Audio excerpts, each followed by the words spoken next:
الناصر الأحمد. كابتن محمد، كلمة سريعة كابتن. بسم الله الرحمن الرحيم.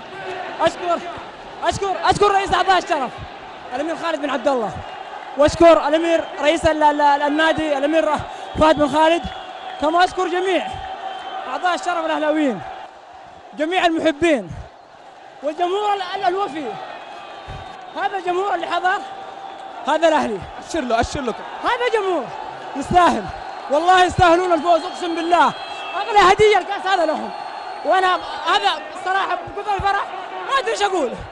الحمد لله، شهر واحد زواج، أوكي، وكأس، يعني نشكر الله. الحمد لله، الله دائما يعطي شخص على قد نيته، وما أعتقد إن اليوم في أحد خاسر. فريق الاتحاد قدم مباراة كبيرة، كلنا نتشرف بالسلام على مولاي خادم الحرمين الشريفين الملك عبد الله، ملك القلوب، ملك الإنسانية. وأقول الحمد لله على كل حال، الحمد لله على كل حال.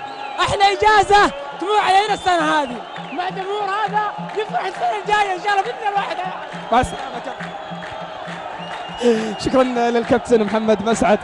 بالفعل حينما يحضر الفرح تختلط دموع الحزن بدموع الفرح، والمشاعر تكون في مثل هذه الأوضاع، خاصة لفريق نادي الأهلي. قادم إبراهيم هزازي لجماهير نادي الأهلي أيضا سنأخذ وجهة نظره.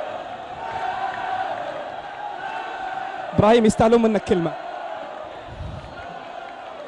ما نعرف اقول لهم صراحه، اقول الف مبروك، وقفتوا معانا، ربي ادانا على نيتنا عشان تعرف ان عندكم رجال، ورانا رجال واحنا رجال. هداء خاص الامير خالد بن عبد الله، صراحه الرجل هذا صراحه ما ادري ايش اقول لك، يعني كل يوم معانا. امي الغاليه وزوجتي وابويا واخواني.